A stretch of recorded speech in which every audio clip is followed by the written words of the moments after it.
Tinawagan ako ng anak ko, siya daw ay nakabili na ng pang-ulam namin para sa tanghalian. At pagdating ko nga, ito nga ay nakakita na ako ng isdang gayat, yung aming yang harina, at saka itong mga panggata namin at itong mga ingredients. Siya daw ay magluluto ng ginataang isda. Sabi ko ano pa luto yung at mayroon pang breadings at mayroon pa siyang harinang inihanda.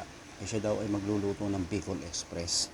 Isip ko, ito ay karne. Sabi ko, pag alam ko pagka Bicol Express ay karne, di ba? Kalimitan na naman nakit. Bicol Express nga po, pag bibili ako sa mga karinderya, mga kainan ay karne ito. Pero kung sa kanya niluto niya, itong Bicol Express, kung tawagin niya, bangus.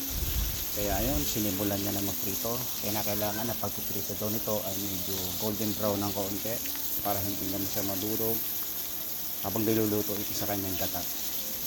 Yan niya ang itsura niya pagka naiprito na. Ito hahanguin na niya yan. Ayan, pagkahango niyan ay magluluto pa ng another bangus uli kasi ito na medyo 1 kilo 1 kilo yung nabili niya. Palibhasa, itong anak ko ay laki sa Bicol. Marami siyang alam na luto ng ulam.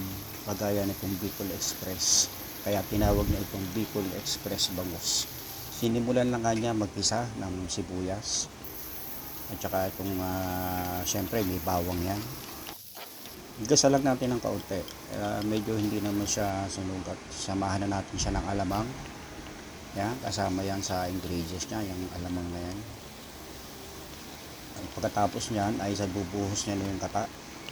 Ayan. Palalasahin na muna niya yung kata doon sa mga bawang sibuyas at may kasamang alamang.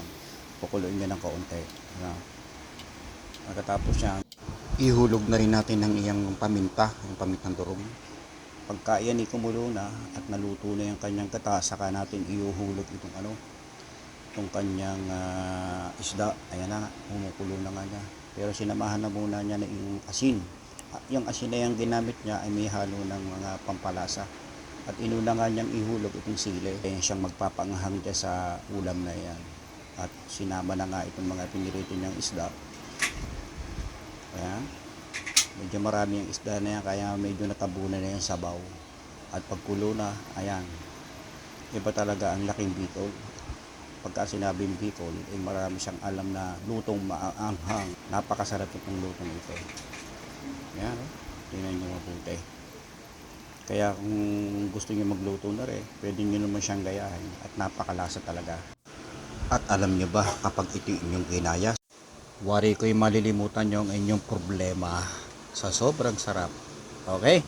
Thank you for watching. See you in my next video. Bye-bye.